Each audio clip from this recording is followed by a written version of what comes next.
Welcome back to the deep dive. We take source material, find those key bits of knowledge, and hopefully help you get informed fast. Today's a bit different, actually. We're stepping into music. Yeah, this is interesting. Our source is, well, it's powerful stuff. Excerpts from the lyrics of Keep the Wolves Away by Uncle Lucius. Exactly. And it's more than just lyrics, right? It feels like a story, a really raw one. Definitely. It paints this incredibly vivid picture. Hardship, life, trying to stay secure. So our mission really is to unpack these lyrics, look at the layers, the human story that's woven in there. Yeah, it's amazing how a few lines from a song can tell you so much about, well, the human spirit and what it takes to provide for your family. Okay, so where do we start? That opening line really sets the scene, doesn't it? It absolutely does. Took my first breath where the muddy grasses spills into the Gulf of Mexico.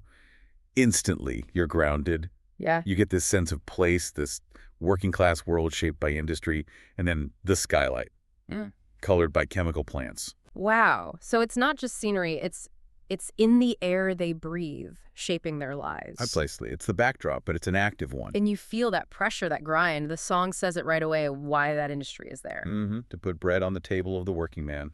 Simple survival. But it's more than just survival, isn't it? What about the cost? The lyrics mention the effort. Right, where the working man does his best to provide safety and shelter for kids and a wife. Giving a little of a soul every day, making overtime to keep the wolves away. That line, giving a little of a soul, what does that really capture for you? Well, it's not just physical exhaustion, is it? It's like a slow chipping away. This subtle erosion that happens with relentless, maybe undervalued work. The quiet sacrifice. Exactly. Unspoken, often. But it's what holds everything together. And keeping the wolves away, those wolves, they're not just literal hunger. No, it's bigger. Financial ruin, losing your home, the fear. Yeah, the fear of failing your family. It makes you think, what are those hidden costs? What's really being extracted? Okay, and then the narrative takes a really dark turn. The accident. Oh, yeah. It's described so vividly. I was barely 13 when the company man tried to dig my daddy's grave. Yeah. Chilling. And the specifics. It happened on a French-owned tanker ship spilling poison in the Galveston Bay, where the liquid fire filled his lungs and his eyes silenced in him more cries cold in the grave with dead stinging pain. Why those details, do you think? The French-owned ship? The liquid fire? Well, liquid fire, I mean, what an image. It's this stark contrast, right? Fire, usually destructive, but here it's liquid, maybe suggesting something industrial, unnatural, invasive. It immediately conveys the horror. Yeah, it's visceral. And silenced in him more cry. That's so specific. It makes it deeply personal, not just some statistic. It hints at everything that was lost in that moment. It humanizes it. Exactly. It takes a huge issue, like industrial accidents, and brings it down to one person suffering. And mentioning the French-owned ship, the location, Galveston Bay. Yeah. That grounds it too. Shows the global side of industry, the specific risks these communities face. But then there's this incredible resilience after something so catastrophic. Right, the father survives. For the next few years, Dad was sick as a dog, but he made a recovery just despite the odds.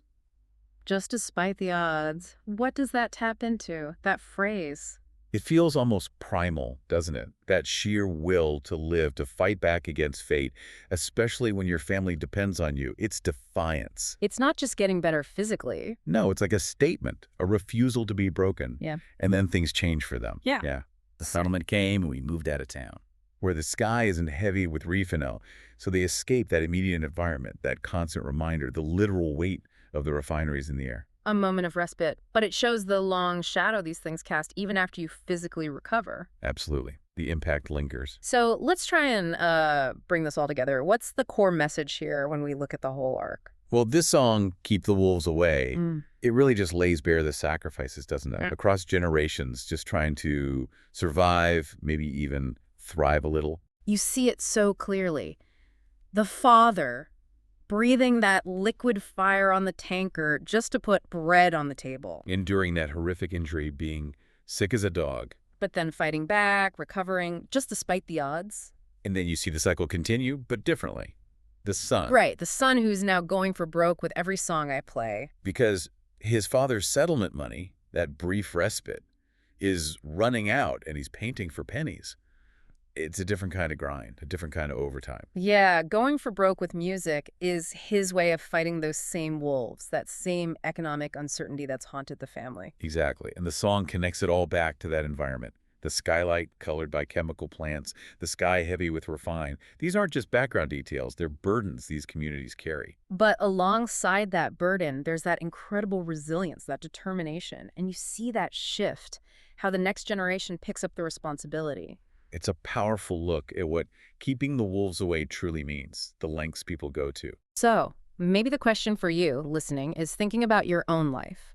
How do the struggles, the sacrifices of people who came before you, how does that shape how you face challenges, how you strive for your own security? Yeah, it's a really profound question woven into this incredible song. Makes you think.